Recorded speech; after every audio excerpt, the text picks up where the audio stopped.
In a restored barn in the center of Harwich is a museum bearing the name of one of this seaside town's famous early residents. Elmer Kroll was a master decoy maker. He was born in 1862 and died in 1952. And he became very famous in his lifetime because of his beautiful work that he did.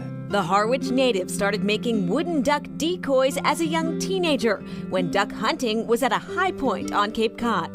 It was a big business. The commercial duck hunters would sell their ducks to Fulton Market, and they were in the restaurants in New York City would buy them all up. Despite his keen aptitude for carving blocks of wood into beautiful birds, Kroll only started selling his work full-time when he was 50 years old. What is the kind of the building block of all decoys? Is the wooden block, and in this case we use white cedar. Paul Phillips had a number of jobs before he started making duck decoys around 1980. So that's what I did, I cut meat. Wow, you've been around blades your whole life. Yes, I have, and still got all my digits. Now Phillips has set up shop within the same walls where Kroll once created his world-renowned carvings. I enjoy creating them. I love painting them. I like what I see when I'm done. And that gets passed on to the students. Phillips is passing along his passion for the craft to others by teaching decoy making workshops open to the public. So now you sand both directions? That's right. Okay. Yep, a little pressure, a little elbow grease. Today, duck decoys serve primarily as folk art, but the fake fowl can function as real decoys. They're designed to look as lifelike as possible so that hunters can attract the real thing. Name of the game is to get that duck flying overhead down to within shooting range.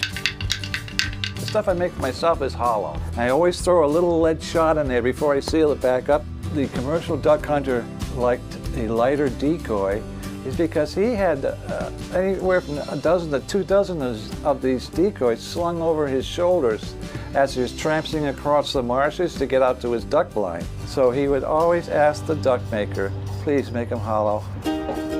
Ducks and decoys aren't the only draw on this part of Cape Cod. With nearly 11 miles of shoreline along Nantucket Sound, Harwich is hard to leave and easy to return to for visitors and locals alike. Harwich is history and heart.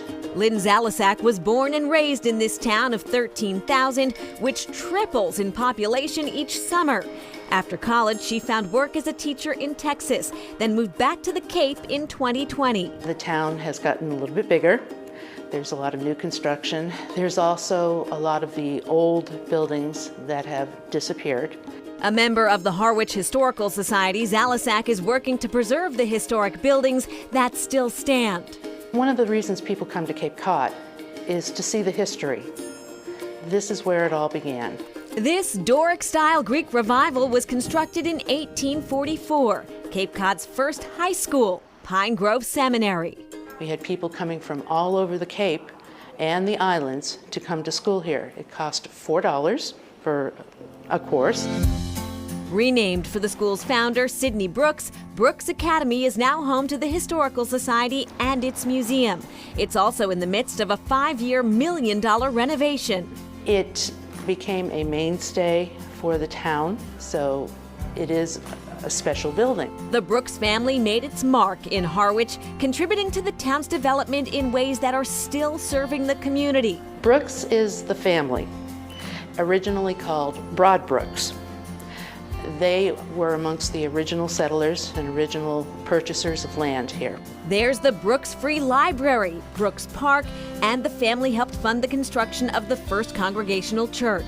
Their influence, especially up here in the center, is everywhere. As for Paul Phillips, his family made its own impression here. He's a lifelong Cape Codder whose family roots date to the late 1600s. It's a legacy he's happy to uphold, along with the art of duck decoy making.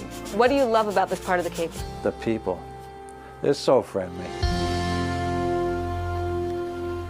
And back to the Brooks Academy building, it's such a town treasure that it's even included in the official Harwich seal. Interesting. And if you're interested in learning the art of duck decoy making from Paul Phillips, registration is now open. And this year as well, they have added a painting workshop so you can learn how to paint the decoys after you craft the decoys. Very nice. Next, a proud legacy of cranberry farming.